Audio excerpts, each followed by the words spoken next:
Hey everybody, what's up? It's about 5 o'clock Saturday morning, and I know you're thinking, well, why am I up right now? Well, let's just say I slept a little bit, had a dream, woke up, that was about it. It wasn't a bad dream, just one of those weird dreams, you know. It's like one of those WTF dreams. But anyway, I'm here to do a movie review, and the movie I'm going to review today is Yu-Gi-Oh! Bonds Beyond Time. Now, to let you know quickly, I had no idea that this movie was out. I had no idea I had no idea basically that it was even a movie celebrating the 10th anniversary of the franchise. I had no idea about that. And when I downloaded it, I watched a bit of it because I could stream it from the computer to my Xbox. I watched it at first and I thought it was pretty good. So I decided to burn it onto a DVD-ROM, and then what I did is I took the movie and I recorded it to DVD. Now you might say to yourself, if I have it on DVD-ROM, why put it on DVD? Well, quite simple. Its file was an AVI file, you know, an audio, video, whatever its file. So it can't be played, let's say, on a portable DVD player or in a standard DVD player or whatever. So anyway, I ended up putting it onto DVD, onto this DVD right here. And I've been watching it constantly over and over. And the reason being is because I think it's pretty good. I mean, for a movie that's just under, you know, it's just under 1 hour, 10 minutes under an hour, at least in some ways is an hour. Again, it's pretty good. I think it definitely lives up to whatever hype they gave it. I mean, quite honestly though, I haven't really watched Yu-Gi-Oh! That much because, you know, as much as I get, you know, as much as I would say, you know, GX and 5DS are interesting, and they are intriguing and interesting, quite honestly, nothing compares to the original. I hate to say that, but nothing compares to the original Yu-Gi-Oh! Series, the second anime, if you will, with the characters of Yugi, Taya, Joey, Tristan, Seto, Mokuba, Rebecca, Mai. You know, nothing compares to them. Bakura, you know, nothing compares to them. And you know, to me, it's like, I can understand that they want to evolve the game. You know, they want to introduce more characters, new characters. I mean, if you take a look at GX and 5DS along with the original Yu-Gi-Oh!, the second anime, you'll notice that it's kind of like a continuity connection by years. Like GX takes place, I think, 6-something years, I think, maybe 5-6 years after the original Yu-Gi-Oh! And the same goes with 5DS, except it may take place maybe 10 years after GX. I don't know, 10-15 years after GX or something. I'm not really sure. But anyway, overall, this is a pretty good movie.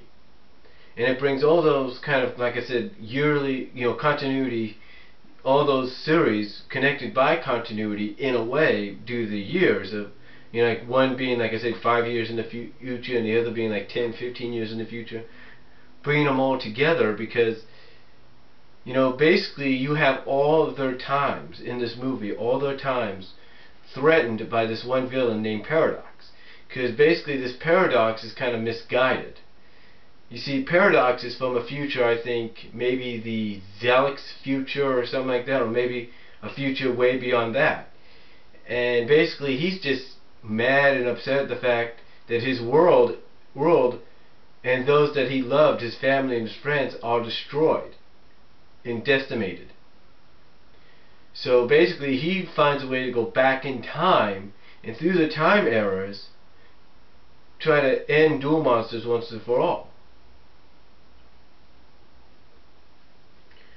I mean, basically the movie, the way it starts out is he's in Jaiden's time, and if you've paid attention to all three Yu-Gi-Ohs, you'll see that before they go straight to Yusei's time, they show the Stardust Dragon being summoned by Paradox to try to finish off Jaiden.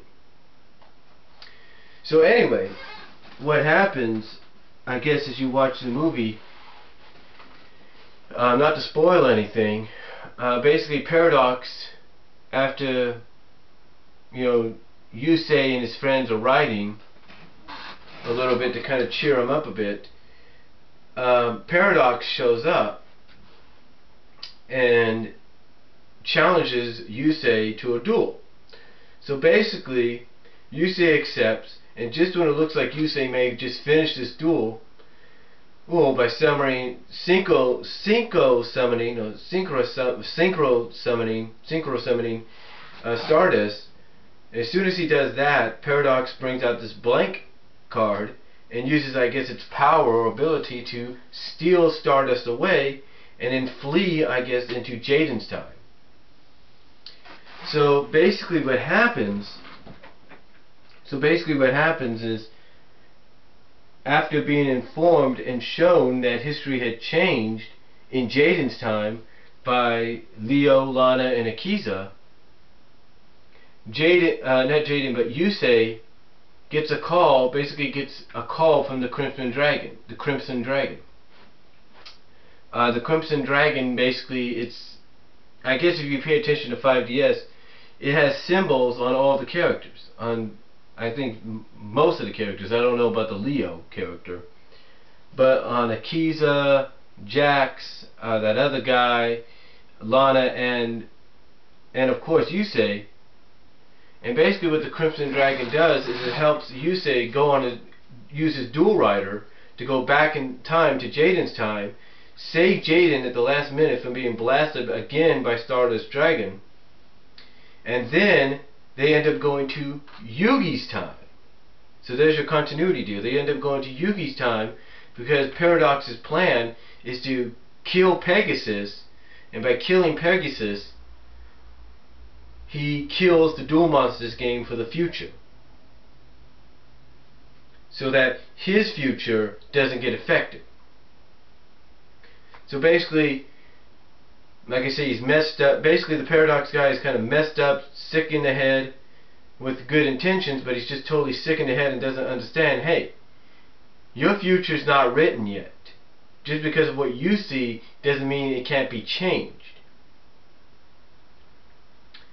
So anyway, Yusei, Jaiden, and Yugi end up dueling Paradox. Now this might be where some people get confused a little bit, especially when it comes to Yugi's character. Because I don't know when this takes place. This takes place obviously at the Domino City Duel Tournament, but we don't know what time frame. We don't know if it takes place before the final battle, you know, when he and Taya and Tristan and Joey and when they go back in time to Egyptian time and all that, to help Yami and Yugi, or something like that. I'm not sure if it happens before that, or it happens before Enter the Dragons, or happens before Battle City. We don't really know. It never really specifies when it takes place. But my guess is it takes place before the final duel, the final battle. Because when Yugi summons Dark Magician and then Dark Magician Girl by using the magic card Bond, which I hope is a real card because I'd like to get it, basically you have Dark Magician and Dark Magician Girl talking. And you say to yourself, well, wait a minute, they never really talked until, well, at least for Dark Magician Girl, they didn't really talk until about Waking the Dragon Saga. She didn't really talk there until then. And she didn't really talk until, along with Dark Magician talking, they didn't really talk until like the final season. So you say to yourself, you know, what's going on here? It doesn't make sense. I don't know. But apparently I think it does take place before, probably right before the whole final battle deal. I'm not really sure. They never really pacificized, like I say. So anyway, they have the duel, and to me it's one of the best duels that you could ever find in an anime, in the Yu-Gi-Oh anime franchise. One of the best duels ever. So basically it looks like it's kind of like going back and forth, but then it looks like they're about to lose. And well, like I said, I don't want to give much away for anybody that hasn't seen it yet, but let's just say you're going to see a lot of new things in this movie that you haven't seen before, especially if you, like I said, if you collect the cards. You're going to see things here that you've never seen before. Like for example, the new cards that I introduced, like one I mentioned was Bond. Basically Bond allows you to summon in defense mode Dark Magician Girl if you have Dark Magician already on the field. The other is Mystic Ritual, Magic Ritual, whatever it is, and that allows you to summon a 5-star level monster or more to your hand. And thus you can, for an example, he summons Dark Magician. And then you have the other magic card, which is Trin Dark Magic Burst, or whatever it is, that allows Dark Magician to gain double the points of Dark Magician Girl. So in other words, hers is 20,000 life points in offense, in attack points, if you will. That gets added to Dark Magician's attack points. So hopefully that's a new card too, but then again, if they're just for the movie, I won't be surprised. But if they're real cards, I'd like to really collect them. But anyway, that's introduced. You got Neo's Knight introduced. You got Neo Space Barrier, Neo Spiral Zone, Dark Spiral Zone. You even got the Maleficent deck introduced, and I think you can get that Malefic's deck, I should say, Malefic deck, on sites like collectorscash.com or something. Just overall, just a tremendous duel that they had in the film, and the cards introduced were very interesting because I never really heard of most of them. Stardust Mirage, I think, has obviously already been introduced because apparently Paradox was fearful of it towards the end when Yusei summoned it. So again, this is definitely a good anime film, definitely a good addition to the franchise, and a great way to celebrate the 10th anniversary. So definitely you got to check this out. The animation's beautifully done. The CGI effects, if you will, the 3D effects, if you have 3D, because it was shown in 3D in selected theaters in February, and I think recently in April, I believe. It was shown in theaters over the weekend, selected theaters, in stereoscopic 3D. So if you have a 3D TV, you could watch the 3D Blu-ray, or if they have a 3D DVD, which I don't think so, you could watch it that way too. So if you have a 3D TV with a 3D Blu-ray, there you go. But overall, just a tremendous film. I definitely give it a 10 out of 10. Like I say, a great addition to the Yu-Gi-Oh franchise. You know, a great way to celebrate the 10th anniversary. And you know, what more can you say about it? What more can you say? My only thing is, I hope if they do another movie like this, if it's like, say, for the 15th anniversary, that instead of just having the 3 main heroes, or main protagonists, if you will, that they have all of the friends as well involved. Because the only friends that you saw get involved here were Kiza, Jax, the twins, Luna and Lana, and or Luna Leo, whatever her name is, and I can't think of the other guy right now. But those are the only ones that got involved. They were part of this. The other ones weren't around except for the grandpa character and Pegasus. So, and Jesse does get mentioned, but not by name, but only when Paradox uses the Rainbow Dragon. So, but I would like, obviously I would like to see a movie where all of the characters from all 3 different shows meet up, all 4 different shows eventually, all meet up for one big battle. I mean, that would be tremendous in my perspective. And honestly, also, if I wanted to celebrate an anniversary, if it's 10 years, 15 years, I'd do a live action film on this. I've mentioned before that this needs to get a live action film. This should get one. I mean, base it on the original Yu-Gi-Oh! And you'd be surprised about what you get. But overall, 10 out of 10. Definitely great film. Great film.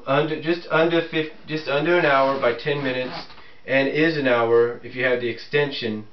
If you've seen the extended version or something, because the extended version, from what I've read so far, only is flashbacks. So only flashbacks. That's all they are from all 3 shows. So that's about it. But overall, a great addition to the franchise. Great way to celebrate the anniversary. Check it out, and that's all I'm gonna say. And that's my movie review for Yu-Gi-Oh! Bonds Beyond Time. Thank you all for watching. Take care. God bless. Have a good Saturday.